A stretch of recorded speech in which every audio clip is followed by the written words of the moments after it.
اعوذ باللہ من الشیطان الرجیم بسم اللہ الرحمن الرحیم والصلاۃ والسلام علیک یا رسول اللہ وعلی آلک واصحابک یا خاتم النبیین۔ الحمدللہ ثم الحمدللہ، اللہ تعالیٰ کا بڑا کرم اور احسان ہے کہ اس نے اپنے حبیب نبی پاک علیہ الصلوۃ والسلام کی امت میں ہم سب کو پیدا فرمایا۔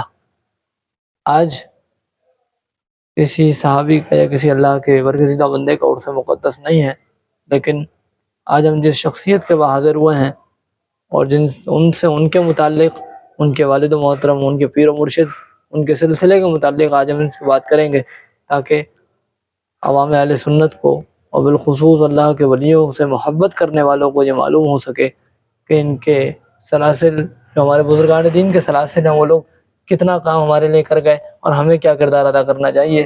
تو آج ہم نے اپنے پروگرام میں ان شخصیت کو مدعو کیا ہے، ان سے ہم نے درخواست کی تھی اور ان کی محبت ہے کہ انہوں نے ہمیں اپنے قیمتی وقت میں سے وقت عطا فرمایا۔ خطیب اہل سنت، نوجوان عالم دین ہیں، خطیب بے بدل حضرت علامہ مولانا ریحان غوری نورانی رحمۃ اللہ علیہ۔ السلام علیکم ورحمۃ اللہ وبرکاتہ۔ السلام ورحمۃ اللہ۔ مزاج گرامی حضور، الحمدللہ، آپ کی دعائیں۔ سب سے پہلے تو ہم آپ کے شکر گزار ہیں حضور کہ آپ نے ٹائم دیا۔ آپ کی محبتوں کا بہت شکریہ، بڑی نوازش بڑی حضور، آج ہم آپ سے آپ کے بارے میں ہی پوچھیں گے، آپ کے والد مولانا عثمان غوری نورانی رحمہ اللہ کے بارے میں بھی، اور آپ کے پیر و مرشد قائد ملت اسلامیہ، نڈر عالم دین، بلکہ میں یہ کہوں تو غلط نہیں ہوگا کہ بیک وقت عالم دین بھی، حافظ قرآن بھی، اور قومی اسمبلی کے ممبر بھی حضرت علامہ مولانا امام شاہ احمد نورانی صدیقی نور اللہ مرقدہ کے بارے میں بھی آپ سے پوچھیں گے۔ حضور، سب سے پہلے تو آپ یہ بتائیے کہ آپ کے والد محترم مولانا عثمان غوری نورانی رحمہ اللہ اور قائد ملت اسلامیہ رحمہ اللہ کا ساتھ کتنے سال کا تھا؟ بسم اللہ الرحمن الرحیم۔ پہلے تو آپ کو مبارکباد، مجھے مستحق کہ آپ نے مجھے اس کام کے لیے مدعو کیا۔ میں اس قابل تو نہیں، اس لائق تو نہیں کہ ہم اپنی بات کو آگے پہنچا سکیں، لیکن آپ علماء کرام کی قدر جانتے ہیں، علماء کرام کی فضیلت کو، اس کی اہمیت کو سمجھتے ہیں، تو اور عوام الناس کو، ناظرین کو یہ بتانا چاہتے ہیں کہ علماء کا منصب کیا ہے، علماء کی قدر و منزلت کیا ہوتی ہے، تاکہ عوام الناس میں علماء کرام اور ائمہ کرام کی اہمیت معلوم ہو سکے۔ آپ کا جو سوال ہے کہ وہ میرے والد ماجد مولانا محمد عثمان غوری نورانی رحمۃ اللہ علیہ، الحمدللہ میرے والد صاحب جب کالج لائف میں جب تعلیم آپ حاصل کر رہے تھے، ابھی مولویت کی فیلڈ میں نہیں آئے تھے، تو جب استاد العلماء حضرت علامہ مفتی جمیل احمد نعیمی رحمۃ اللہ علیہ ایک جگہ بیان فرما رہے تھے، تو میرے والد صاحب ایک کالج سے پڑھائی کر کے واپسی پر آ رہے تھے، تو آپ کے بیان میں بیٹھ گئے، اور پھر حضرت استاد العلماء مفتی جمیل احمد نعیمی رحمۃ اللہ علیہ نے آپ پر شفقت فرمائی، آپ نے ان سے دست بوسی کی، اور استاد العلماء نے پھر انہیں ذہن دیا تعلیم حاصل کرنے کے لیے۔ تو سب سے پہلے استاد العلماء کی بارگاہ میں حاضر ہوئے، آتے رہے، اور پھر قائد ملت اسلامیہ امام شاہ احمد نورانی صدیق رحمۃ اللہ علیہ سے مرید ہوئے، اور یہ کم و بیش تقریباً 27 سال تک ان کی صحبت میں رہے۔ جمعیت علماء پاکستان JUP کے یوں سمجھ لے ہے کہ انہوں نے نائب صدر بھی رہے، اور حافظ محمد تقی شہید رحمۃ اللہ علیہ جو نشتر پارک میں شہید ہو گئے تھے کہ جو سانحہ میں، تو وہ ان کے ساتھ بھی مل کر میرے والد ماجد نے کام کیا۔ یعنی یوں سمجھ لیں کہ اگر نیو کراچی میں ناگن چورنگی سے لے کر اپنا سجانی ٹاؤن تک اگر کوئی شخصیت تھی کہ علامہ شاہ احمد نورانی رحمۃ اللہ علیہ کے نام نیوا، یعنی کہ ان کا کوئی خاص بندہ اگر کوئی پہچانا جاتا تھا، تو وہ علامہ محمد عثمان غوری نورانی رحمۃ اللہ علیہ۔ کیا بات ہے، ماشاءاللہ۔ اچھا حضرت، جمعیت علماء پاکستان جب بنی، جی قائد ملت اسلامیہ مولانا شاہ احمد نورانی رحمہ اللہ نے، انہوں نے قائد ملت اسلامیہ نے جو کام کیا اس کی مثال آج تک نہیں ملتی، کہ آپ نے قادیانیوں کو کافر قرار دلوایا، قومی اسمبلی میں اس کی قرارداد منظور بھی کروائی، اور آج تک دنیا جانتی ہے کہ قائد ملت اسلامیہ نے 7 ستمبر 1974 کو جو کارنامہ پیش کیا کہ قادیانی کافر ہے، ختم نبوت کے اوپر پہرا دیا، آپ کے والد ماجد کا بھی یہ کردار تھا۔ اور ماشاءاللہ آپ کا سفر یہ کس طرح شروع ہوا؟ قائد ملت اسلامیہ سے آپ کی ملاقات تھی؟ جی الحمدللہ، مجھے بھی شرف حاصل ہوا جب میرے پیر و مرشد قائد ملت اسلامیہ امام شاہ احمد نورانی صدیق رحمۃ اللہ علیہ کہ جب صدر میں آپ کی رہائش تھی، اور صدر کے مکان پر ایک یوں سمجھ لیں کہ اتنا زبردست عالیشان مکان تھا آپ کا کہ لکڑی کی تو سیڑھی تھی، اور اس لکڑی کی سیڑھی پر جو ہے وزیر بھی آ رہے ہیں، وزیر اعلیٰ بھی آ رہے ہیں، صدر بھی آ رہے ہیں، اور میرے والد صاحب الحمدللہ اس حلقہ شریف میں ایک کارکن کی حیثیت سے رہتے تھے اور پیر و مرشد کا خاص فیضان تھا. یہاں تک کہ میرے والد صاحب جو ہے ایک مرتبہ آپ حلقہ شریف سے فارغ ہو کر کیونکہ رش کی وجہ سے جلدی فوراً گھر چلے گئے. تو میرے پیر و مرشد کا فیضان یہ تھا، اللہ تعالیٰ نے آپ کو باطنی وہ علم عطا فرمایا تھا قائد ملت اسلامیہ کو، کہ میرے جب اگلے دن ملاقات ہوئی میرے والد صاحب سے تو پوچھا میرے پیر و مرشد نے میرے والد صاحب سے کہ بھئی غوری صاحب آپ کھانا کھائے بغیر چلے گئے، آپ نے کھانا نہیں کھایا. یعنی کہ میری سادگی دیکھیں، میرے والد صاحب کی سادگی دیکھیں کہ رش اور ہجوم کے سبب آپ نے کھانا نہیں کھایا، لنگر نہیں کھایا، وہ فوراً گھر چلیں گے. اور پیر و مرشد کا علم دیکھیں کہ انہیں کیسے معلوم ہوا، اور پھر پوچھ رہے ہیں کہ غوری صاحب آپ نے کھانا کھا کے نہیں گئے، آپ جلدی چلے گئے. تو ان کی سادگی تھی. تو میں بچپن میں اس وقت جب میں 2002 میں جب میں نے حفظ القرآن مکمل کیا، اور حفظ القرآن مکمل کرنے کے بعد جو ہے پھر اس کے بعد اس سے پہلے حفظ القرآن ابھی چل رہا تھا، اس سے ایک سال 1.5 سال پہلے کی بات ہے کہ اس میں پھر میرے والد صاحب، میری ہمشیرہ چھوٹی بہن اور میری والدہ محترمہ، ہم گھر کے 4 افراد، تو میرے والد صاحب پیر و مرشد کی بارگاہ میں لے کے گئے اور الحمدللہ مجھے ان سے بیعت کرایا. تو بچپن میں الحمدللہ مجھے ان سے فیضیاب ہونے کا شرف ملا.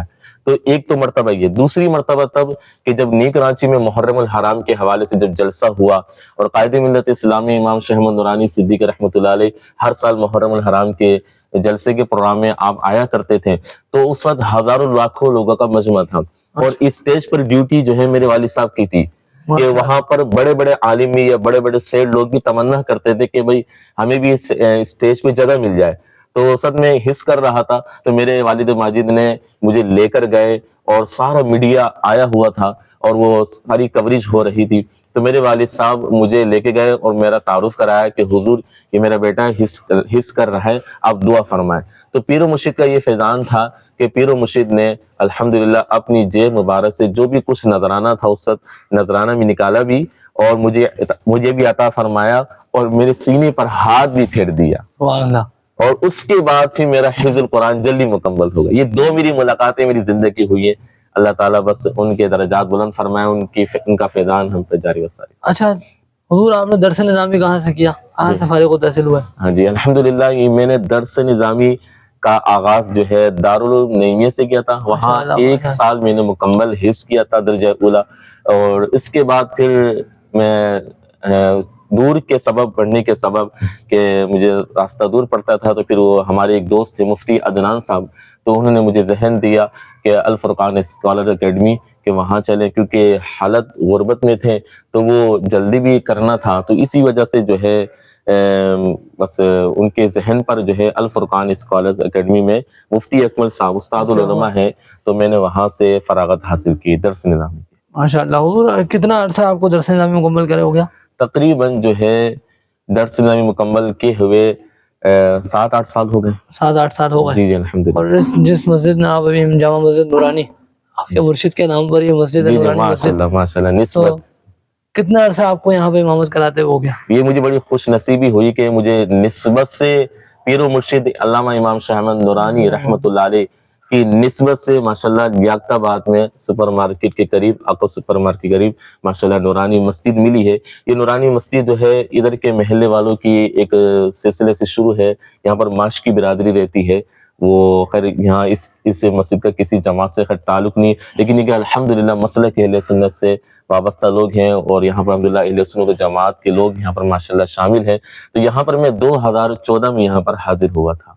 2014 سے لے کے جی الحمدللہ 2024 چل رہا ہے، 10 سال حضرت کو ہو گئے امامت کراتے ہوئے. حضور سب سے پہلے یہ مجھے آپ بتائیں کہ آج جو ہم دیکھ رہے ہیں جی جی کہ پورے فتنوں کا عالم ہے دنیا کے اندر، ہر طرف جو ہے فتنے پھیلے ہوئے ہیں، یعنی کہ یہ کہہ لیں کہ دین کی کمی ہے، دین نہیں ہے. کیا نوجوانوں کو پیغام دینا چاہیں گے کہ دین کی ضرورت آج ہمیں ہے، ہر کسی کو ضرورت ہے، ہونا بھی چاہیے، اولادوں کو حافظ قرآن بھی بنائیں، عالم بعمل بھی بنائیں. آپ اپنی طرف سے کیا میسج دیں گے کہ نوجوان نسل کو دین اسلام کے لیے کیا کرنا چاہیے، کتنا حاصل کریں، کیسے حاصل کریں، کہاں جائے کریں؟ دور پڑ رہا ہے تو کوئی نزدیک کا ادارہ اگر آپ کی نظر میں ہو تو آپ انہیں بتائیں، جیسے آپ کی تعلیم کا سفر آپ نے بتایا، اسی طرح نوجوانوں کو بھی ذہن دیں. میں تمام ناظرین کو، خاص طور پر نوجوان طبقے کو میں بہت زیادہ اہمیت یوں دیتا ہوں کہ جوانی کی عبادت بھی جوانی ہوتی ہے، جوانی کی عبادت کیونکہ بڑھاپے میں تو انسان کمزور ہو جاتا ہے، اس سے رکوع بھی صحیح طرح ادا نہیں ہوتا، سجدہ بھی صحیح طرح ادا نہیں ہوتا.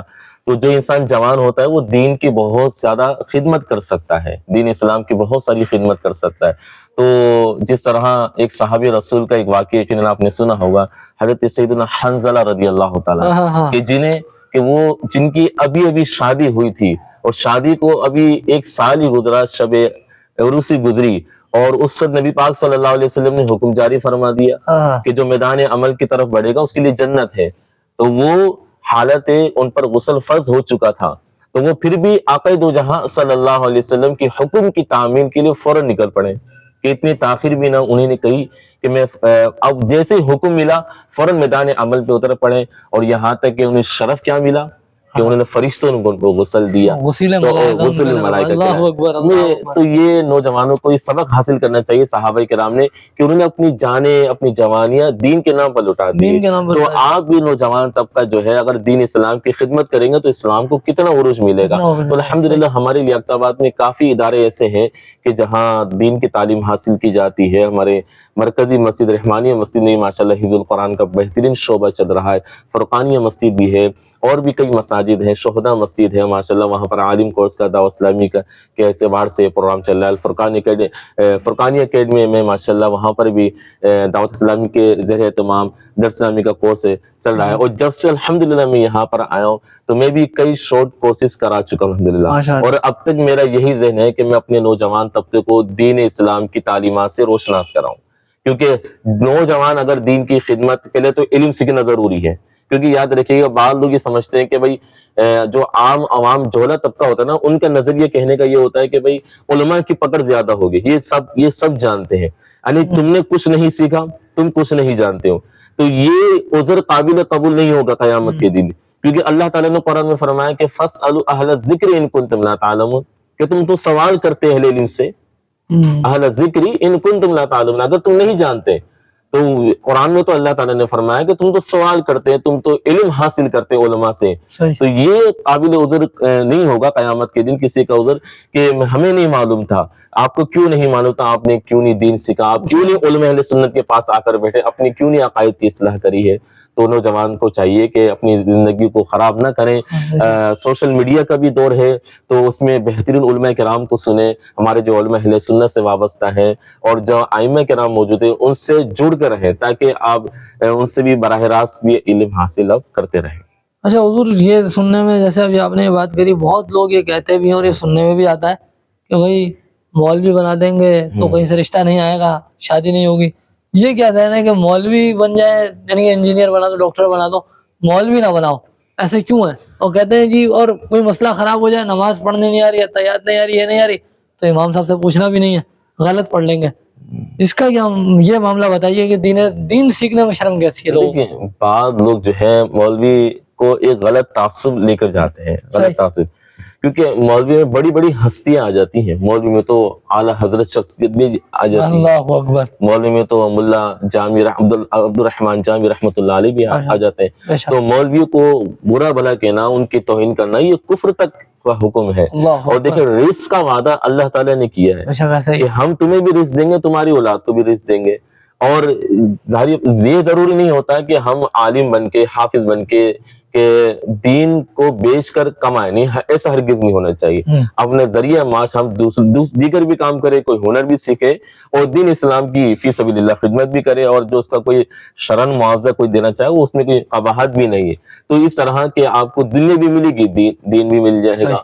تو لیکن جو اکثر جو تاثر غلط دیا جاتا ہے وہ اسی وجہ سے دیا جاتا ہے کہ مولوی بن کے کیا کرے گا، اور پھر رشتے میں جو رکاوٹیں جو آتی ہیں، کیونکہ ہمارے لبرل قسم کے لوگوں نے یہ سوچ ڈال دی ہے جوانوں کے اندر، خواتین کے اندر ڈال دی ہے سوچ کہ مولوی بہت زیادہ شدت پسند ہوتے ہیں، جبکہ ایسا نہیں کہ اللہ تعالیٰ نے ان کے سینوں میں قرآن نازل کیا.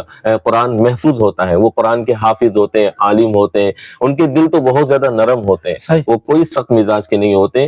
آپ اب یقین کریں کہ الحمدللہ میری وائف جو ہے وہ باقاعدہ عالمہ مولمہ نہیں ہے، ایک دوسرے ماحول سے وابستہ ہے، لیکن جب ان کے پورے خاندان والوں کو یہ جب یہ معلوم ہوا کہ ایک ایسے بھی امام ہوتے ہیں کہ جو آج تک کبھی ہم نے کوئی ایسی بات نہیں سنی ہے کہ گھروں میں اختلافات ہوتے ہیں، ہاں تو یہ ایک سلسلہ ہوتا ہے، ایک بڑے تاثر ہوئے. اب پورے ان کے خاندان میں یقین کریں کہ بس وہ بڑی محبت سے پکارا جاتا ہے آپ کہ بھائی کہ نماز ہو تو اس طرح ہو. اللہ خیر میں اپنی تعریف نہیں کرنا چاہ رہا، اللہ تعالیٰ ریاکاری سے بچائے، لیکن بتانے کا مقصد یہ ہے کہ ان کے ذہن میں پہلے یہ بات گمان تھا نا کہ مولوی صحیح لوگ نہیں ہوتے.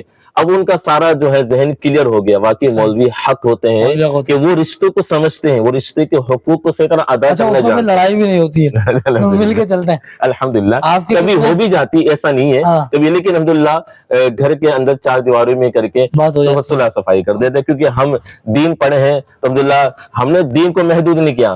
الحمدللہ جب پروگرام ایسے آتے ہیں، صحابیت کے دن آتے ہیں، تو میں اپنی وائف کو بھی حکم دیتا ہوں کہ بھائی اسٹڈی کرو خاتون جنت کے بارے میں. میں نے ایک کتابیں دی ہیں ان کو یہاں سے نکال کر، ماشاءاللہ وہ کتابیں پڑھتی ہیں، اور ماشاءاللہ اس نورانی اکیڈمی میں ماشاءاللہ کثیر خواتین کو انہوں نے خاتون جنت سیدہ فاطمہ الزہرا رضی اللہ تعالی عنہ کے بارے میں اسپیچ سنائی ہے. ماشاءاللہ انہیں تعلیم ارشاد فرمائی ہے، حالانکہ وہ باقاعدہ عالمہ مولمہ تو نہیں ہے، لیکن یہ کہ انسان ماحول بنانا پڑتا ہے. ماحول جب بنے گا، عورتیں اگر کیا کہتے ہیں تعلیم یافتہ ہو جائیں، کیونکہ وجہ دیکھیں یہ ہے کہ ہم سب کی مائیں ام المؤمنین حضرت عائشہ صدیقہ رضی اللہ تعالیٰ عنہ بہترین محدثہ تھی، بہترین فقیہہ تھی.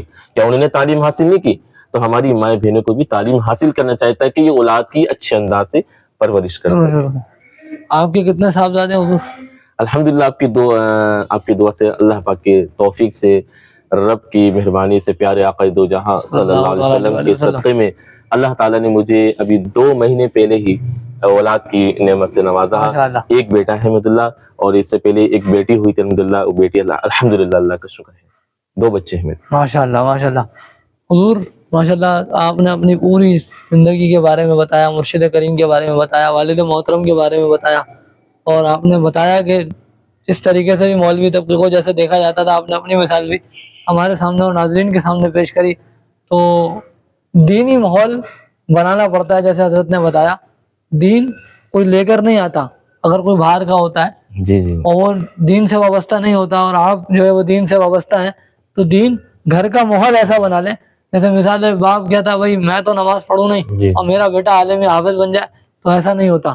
والد صاحب چھوٹے سے بچے کو اگر انگلی پکڑ کے لے کے جا کے مسجد کے صف میں بٹھائیں گے تو وہ نماز پڑھنا ضرور سیکھے گا. میں ایک قطع کلامی آپ سے معذرت کے ساتھ کہ وہ جو آپ کی جو بات پر مجھے ایک بات یاد آئی ہے، میں ناظرین کو بھی بتانا چاہوں گا کہ الحمدللہ یہ جو مجھے منصب عطا ہوا ہے، چلے تو اللہ تعالیٰ کی توفیق سے، اللہ پاک کی مہربانی سے، کرم، اور پھر میرے والدین کی محنتوں سے ہوا. اور یہ سلسلہ جو مولویت کا الحمدللہ مساجد کا جو سلسلہ میرے آباء اجداد سے سلسلہ چلتا آ رہا ہے. نیو کراچی میں 1962 میں نیو کراچی آباد ہوا، اور 11D میں جامع مسجد غوثیہ ہے.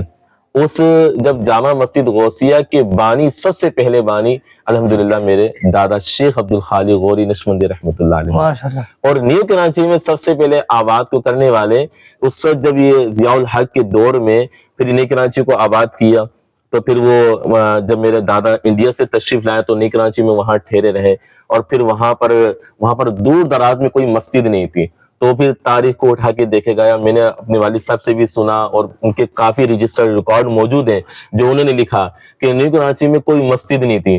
تو یقین کریں کہ نیو کراچی کی سب سے پہلی مسجد جامع مسجد غوثیہ 11D میں جو تھی، تو الحمدللہ اس مسجد کو آباد کرنے والے میرے دادا شیخ عبدالخالق غوری نشمندی رحمۃ اللہ علیہ. آج بھی الحمدللہ وہ مسجد موجود ہے. اس مسجد کے بانی بھی رہے، خزانچی بھی رہے، اور ادھر کے آج بھی اہل محلہ لوگ جانتے ہیں میرے دادا کے کردار سے کہ انہوں نے ایک ایک چیز کا حساب و کتاب کیسے کیا ہوا تھا، کہ آج ان کو 23 یا 24 سال گزر چکے ہیں ان کے پردہ فرمائے، لیکن آج بھی ان کے اخلاق، ان کی تقوی پرہیزگاری کو اتنا لوگ جانتے ہیں کہ واقعی شیخ عبدالخالق غوری نشمندی رحمۃ اللہ علیہ جو تھے، انہوں نے دین کی، مسجد کی بڑی خدمت کی. پھر میرے والد صاحب جب مسجد کے ماحول سے وابستہ ہوئے، پیر و مرشد کی صحبت میں آئے، اور ایک پھر استاد العلماء حضرت علامہ حسن حقانی رحمۃ اللہ علیہ، ان سے بھی تعلیم حاصل کی میرے والد صاحب نے. وہاں سے بھی الحمدللہ درس علمی کے چند سال آپ نے گزارے ہیں. اور علامہ حسن حقانی رحمۃ اللہ علیہ استاد العلماء جو تھے، انہوں نے میرے والد صاحب کو یہ دعا سے بھی نوازا جو میرے والد صاحب نے بات بیان فرمائی، کہا تھا کہ غوری میری طرف سے دعا تمہیں ہے کہ تم کبھی جھکوگے نہیں، اور یہی ہوا اللہ اکبر۔ کہ وہ جلالی طبیعت کے ضرور مالک تھے۔ ناظرین یقیناً اس چیز کو فیل کر رہے ہوں گے، کیونکہ وہ طبیعت جو ہے جلالی طبیعت کے ضرور مالک تھے، اور بعض لوگ ناراض بھی ہو جایا کرتے تھے، لیکن یہ استاد العلماء کا فیضان تھا کہ وہ حق بات کیا کرتے تھے، چاہے کوئی بھی ہو جائے، رشتہ دار ہوں یا غیر ہوں، اپنے ہوں پرائے ہوں، جماعت کے لوگ ہوں، تو وہ حق بات ڈنڈے کی چوٹ پہ کہا کرتے تھے۔ یہ استاد العلماء کا فیضان تھا۔ جس طرح وہ طبیعت کے مالک تھے تو اس طرح وہ ان کا فیضان جاری و ساری رہا ہے۔ تو الحمدللہ یہ تو یہ جد امجد سے سلسلہ جاری و ساری ہے۔ اور اس میں ایک بات آپ کو بتاتا چلوں، جو ہم غوری کہلاتے ہیں، یہ غوری جو ہے یہ آپ نے سوال نہیں کر سکے آپ، یہ میں کرتا کوئی بات نہیں، آپ کے کسی بادشاہ کا ایک نام تھا۔ ہم جو غوری کیوں کہلاتے ہیں، دیکھیں اصل میں غوری اس وجہ سے کہلاتے ہیں کہ میرے والد صاحب نے جو ہمیں بتایا ہے کہ فاتح ہندوستان بے شک ایسا ہی ہے حضرت شہاب الدین محمد غوری، جن کا اسلام آباد میں مزار شریف ہے۔ تو وہ ہستی وہ ہے کہ خواجہ غریب نواز رحمۃ اللہ علیہ کے فیضان سے ان کے حکم پر انہوں نے ہندوستان کو فتح کیا۔ اور یہ ان کی شخصیت کے بارے میں ذکر ہے کہ جب یہ افغانستان میں رہائش پذیر ہو گئے تھے تو افغانستان میں ایک غور کا علاقہ تھا، تو پھر وہاں سے آپ سلسلہ شروع ہوا آپ کا، تو غور سے پھر غوری ہوا، پھر آپ کی اولادوں میں مزید برکتیں بڑھتی رہی۔ تو ہمارے جد امجد جتنے بھی ہمارے آباء و اجداد ہیں سب وہ غوری قبیلے سے تعلق رکھتے ہیں الحمدللہ۔ ہمارا ددیال جتنا بھی سارا ہے سب ہم غوری قبیلے سے ہیں، اور ننیال جو ہمارے دوسرے سلسلے سے وابستہ ہے۔ بہت شکریہ حضور، آپ نے ہمیں وقت عنایت فرمایا۔ بہت شکریہ۔ ناظرین اکرام، آپ نے دیکھا کہ کس طرح آج حضرت علامہ مولانا ریحان غوری نورانی دامت اللہ العالی نے اپنے قیمتی وقت میں سے ہمیں اپنا وقت دیا اور اپنی زندگی پہ مشتمل کچھ ہمیں باتیں بتائیں، اپنے والد محترم، اپنے جد امجد، اپنے پیر و مرشد اور اپنے سلسلے کے متعلق ہم سے گفتگو کری۔ اس پہ ہم حضرت کے انتہائی مشکور ہیں۔ انشاءاللہ تعالی نیکسٹ ویڈیو میں، نیکسٹ پروگرام میں کسی نئے عالم دین کے ساتھ آپ سے ملاقات ہوگی۔ تب تک کے لیے مجھے اجازت۔ ہمارے چینل کو لائک کریں، سبسکرائب کریں، ویڈیو کو شیئر کریں، کمنٹ کریں، اور ہمیں دعائیں بھی دیں کہ اللہ تعالیٰ علماء اہل سنت کا ہمیں اسی طرح ادب کرنے والا بنائے۔ السلام علیکم ورحمۃ اللہ تعالیٰ وبرکاتہ۔